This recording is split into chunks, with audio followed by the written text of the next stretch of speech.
तो बाबा लोग क्या हाल है। The last of us season 2 का फर्स्ट एपिसोड आ चुका है, जिसके लिए लिटरली काफी लंबे समय से इंतजार था। चलो फटाफट एक्सप्लेन एंड रिकैप कर लेते हैं एपिसोड 1 को। तो शुरुआत वहीं से होती है जहां से सीजन 1 को छोड़ा गया था। जोल और एली का लास्ट मोमेंट जैक्सन टाउन में एंट्री लेने से पहले का सीन, उसकी बाउंड्री पर, जहां एली जोल से पूछती है कि जो भी तुमने बताया वो सब सच ही है ना, मेरी कसम खा के कहो। जोल बोलता है बिल्कुल वैसा ही जो मैंने अभी बोला। और फिर हमें लेक सिटी में फायरफ्लाइज कैंप पर बचे हुए फायरफ्लाइज दिखाए जाते हैं जो यंगस्टर्स हैं, जिसमें से एबी मेन होने वाली है। और ये लोग शोक मना रहे हैं उन सारे फायरफ्लाइज का जिनको भी जोल ने मारा था। एबी फुल बदला लेने की फिराक में है, फुल मूड में है, उसे बस जोल को मारना है एंड दैट्स इट। इसके लिए वो अपने दोस्तों को तैयार कर रही है, कन्विंस कर रही है। बट जिस समय जोल ने सारे फायरफ्लाइज को मारा था उस समय ये लोग सिटी से बाहर थे, तो इन्होंने जोल को नहीं देखा है, बस उसका हुलिया ही मालूम है। और एबी सभी को जोल को ढूंढने जाने के लिए मना रही है, कन्विंस कर रही है। फिर कहानी सीधे 5 साल बाद फोकस करी जाती है जैक्सन टाउन में, जहां एली एक बंदे से लड़ रही है जो कि एक ट्रेनिंग फाइट है। लेकिन एली काफी सीरियस हो जाती है और अपने अपोनेंट को हाथ तोड़ने वाली ही थी। थर्ड गाय तभी इंटरप्ट करता है, एली को वापस होश में लाता है। एली अब काफी रफ एंड टफ देखने को मिल रही है, जो कि 19 साल की भी हो चुकी है। तभी हम जोल को देखते हैं जो अब काफी बूढ़ा भी हो चुका है और एक इलेक्ट्रॉनिक आइटम को ठीक करने की कोशिश कर रहा है, जिसे डीना इंटरफेयर करती है, जो जोल को ये बताने आई है कि टाउन के पाइप में ढेर सारी जड़ें हो चुकी हैं, वो भी पुरानी रूट्स जो कि पाइपलाइन को जाम कर दे रही हैं। तभी इन दोनों के बीच में एली को लेकर बातें होने लग जाती हैं। एली जोल से ज़्यादा बात नहीं करती है और यही चीज़ जोल को खाए जा रही है, ये गैप। डीना एली की बेस्ट फ्रेंड है और जोल चाहता है कि डीना एली से बात करे, जोल के बारे में कुछ सिफारिश लगाए कि वो उसे मिस करता है, कम से कम जोल से बातें तो करे, हेलो भी बोल सकती है। तभी हम देखते हैं एली टॉमी के साथ स्नाइपर से क्लिकर्स और इन्फेक्टेड को शूट कर रही है जो एक्चुअल टाउन के आसपास एरिया में आने की कोशिश कर रहे थे। तभी एली पेट्रोलिंग ग्रुप को ज्वाइन करने की बात करती है टॉमी से, और टॉमी उसे मना करता है क्योंकि ये चीज़ अगर जोल को पता लग गई तो वो उसे टॉमी की जान ले लेगा। पर एली एज यूजुअल जिद्दी गर्ल है, जिद करके टॉमी को मनवा ही लेती है। तभी नेक्स्ट सीन में हम मारिया और जोल को देखते हैं, जहां मारिया परेशान है, जो जोल से शहर को और कैपेबल बनाने की बात कर रही है और पावरफुल बनाने की बात कर रही है, ताकि और रेफ्यूजीज आराम से अंदर आ सकें, रह सकें। लेकिन जोल का सीधा कहना है कि पहले अपना ध्यान रखो, बाद में रेफ्यूजीज का ध्यान रखो, हम सभी के लिए सब कुछ नहीं कर सकते हैं।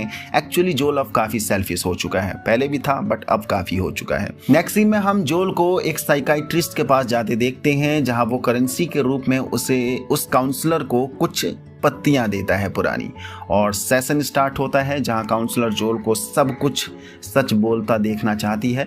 पर जोल सिर्फ यही चीज शेयर कर रहा है कि एली उससे ढंग से बात नहीं करती है, एली और उसके बीच के रिश्ते खराब हैं, इवन एक हाय तो ढंग से बोल ही सकती है, वो मुझे फुल इग्नोर करती है। तभी काउंसलर जोल से कहती है कि कुछ ऐसा है जो तुम सभी से छुपा रहे हो, इवन एली से भी छुपा रहे हो, तभी शायद वो कनेक्शन तुम्हारे बीच में स्टेब्लिश नहीं हो पा रहा है। तो क्यों ना तुम सच बताओ कि आखिर ऐसी कौन सी चीज है जो तुम छुपा रहे हो, जो तुम्हें अंदर से खाई जा रही है और वो तुम बताना नहीं चाहते किसी को।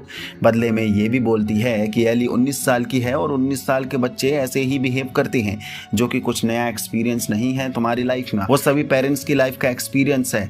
एंड इनडायरेक्टली काउंसलर जोल से एक इशारा करना चाहती है कि जो तुम एक्सपेक्ट करना चाहते हो एली से, एक फादर एंड डॉटर का रिलेशन, वो ना ही करो, क्योंकि ये एक्सपेक्टेशन की ही बीमारी है। तुम ज़्यादा एक्सपेक्ट करोगे वो तुम्हें बदले में कुछ देगा नहीं और दिल टूटेगा यहाँ पे। तभी हम नेक्स्ट सीन में देखते हैं डीना एली के पास आती है, जो कि पेट्रोलिंग पर जाने वाले हैं और तैयारी कर रहे हैं, और एली, डीना और बाकी 3 पेट्रोलर के साथ पेट्रोलिंग पर निकल जाते हैं, जिनका काम है आसपास खतरे को देखना, और अगर 1-2 इन्फेक्टेड इन्हें मिल जाते हैं तो उनसे भिड़ो, वरना झुंड अगर दिख जाए तो चुपचाप वापस आकर इन्फॉर्म करो।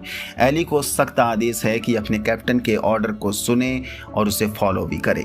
तभी पास के एक टाउन में कुछ इन्फेक्टेड की कटी फटी बॉडी मिलती है, जिसे एक भालू ने चीर फाड़ कर रखा है, और इस भालू को भी इन इन्फेक्टेड ने मार डाला था चीर फाड़ करके। तभी एली और डीना अंदर बिल्डिंग में जाने का निर्णय लेते हैं, जहां 1-2 इन्फेक्टेड अंदर थे उनका शिकार करने के लिए, और दोनों फुल मजे में अंदर चले जाते हैं, जिसमें से एक क्लिकर को एली न्यूट्रलाइज कर देती है। पर तभी एली फ्लोर टूटा होने की वजह से नीचे वाली बिल्डिंग में गिरकर फंस जाती है, जहां उसका सामना एक ऐसी इन्फेक्टेड से होता है जो काफ़ी intelligent and smart infected variant है, जबकि इन्फेक्टेड ज़ॉम्बी बिल्कुल भी डम्ब होते हैं, उनमें सोचने समझने की बिल्कुल भी ताकत नहीं होती है।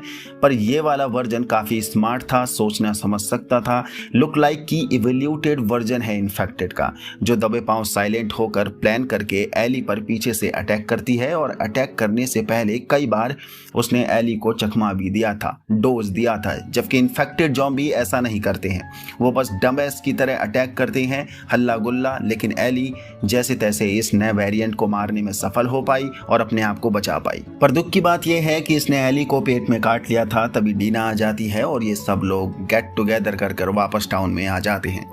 एली और डीना से टाउन की काउंसिल पूछताछ करती है। इनका एक लॉ ऑर्डर है जहां जज के रूप में कुछ एक wise and intelligent council member हैं। एली और डीना सब कुछ वही बताते हैं जो वहां हुआ था। एली बताती है कि एक नए तरह का इन्फेक्टेड देखा मैंने, जो बाकियों से काफ़ी अलग थी, जो सोच सकती थी, प्लान कर सकती थी और साइलेंटली अटैक भी कर सकती थी, जबकि इन्फेक्टेड एंड क्लिकर्स ऐसा नहीं करते हैं। नेक्स्ट सीन में हम देखते हैं जैक्सन टाउन में न्यू ईयर के ओकेजन पर सेलिब्रेशन चल रहा है, जहां एक हॉल में डांस पार्टी भी चल रही है। डीना काफ़ी इंजॉय कर रही है और नशे में फुल फंड है। एली ने भी 2-3 लिटिल लगा रखे हैं। तभी डीना एली के पास आती है डांस करने के लिए और ये दोनों डांस करने लग जाते हैं। दोनों के बीच में एक स्वीट कपल मोमेंट जनरेट होने लग जाता है। एक्चुअली डीना भी एली को पसंद करती है एंड एली तो डीना को पसंद करती है।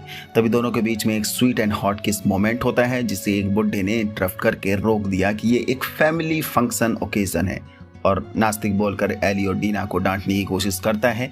तभी जोल आता है और उस बुड्ढे को जोर से धक्का दे देता है, जो कि उसे मारने ही वाला था। एंड ये चीज़ एली को बिल्कुल भी पसंद नहीं आई, क्योंकि एली नहीं चाहती जोल अब उसकी और कोई बेबी सिटिंग करे, उसकी टेक केयर करे। और एली उसी भरी सभा में जोल को डांट देती है, ये कहते हुए कि मेरे लिए ऐसा कुछ करने की कोई ज़रूरत नहीं है फिलहाल। नेक्स्ट सीन में हम जोल को अपनी बैल्कनी में गिटार बजाते हुए अकेला बैठा देखते हैं, जो कि एली दूर से देख रही होती है और एली अभी भी गुस्सा है और वहाँ से उसे इग्नोर करके चली जाती है। तभी हम देखते हैं जो जड़ पाइपलाइन में हम स्टार्टिंग में देखने को मिल रही थी, उसमें जिंदा फंगस देखने को मिल रही है, जो इस जड़ के रास्ते से इस जैक्सन टाउन में एंट्री मार रही है। एंड आखिरी सीन में हम देखते हैं एबी और उसके फायरफ्लाइज दोस्त जैक्सन टाउन पहुंचने ही वाले हैं, जो कि जैक्सन टाउन के बॉर्डर एरिया में हैं, जो कि लगातार टाउन की तरफ आगे बढ़ रहे हैं। एंड बूम, यहाँ एपिसोड का दी एंड हो जाता है। तो ये था फर्स्ट एपिसोड, उसका फुल एक्सप्लेनेशन एंड रिकैप। मिलते हैं नेक्स्ट वीडियो में, जो कि होने वाली है break down and explain. Then उसके बाद एपिसोड 2 का लेकर हमें ट्रेलर और यू कैन से की प्रोमो भी मिल चुका है, तो उस पर भी बात करेंगे, ब्रेक डाउन करेंगे, थ्योरी सेट करेंगे कि सेकेंड एपिसोड पर क्या हो सकता है। एंड यस, एवरी मंडे हमें ये एपिसोड मिलने वाले हैं सुबह अर्ली मॉर्निंग पे।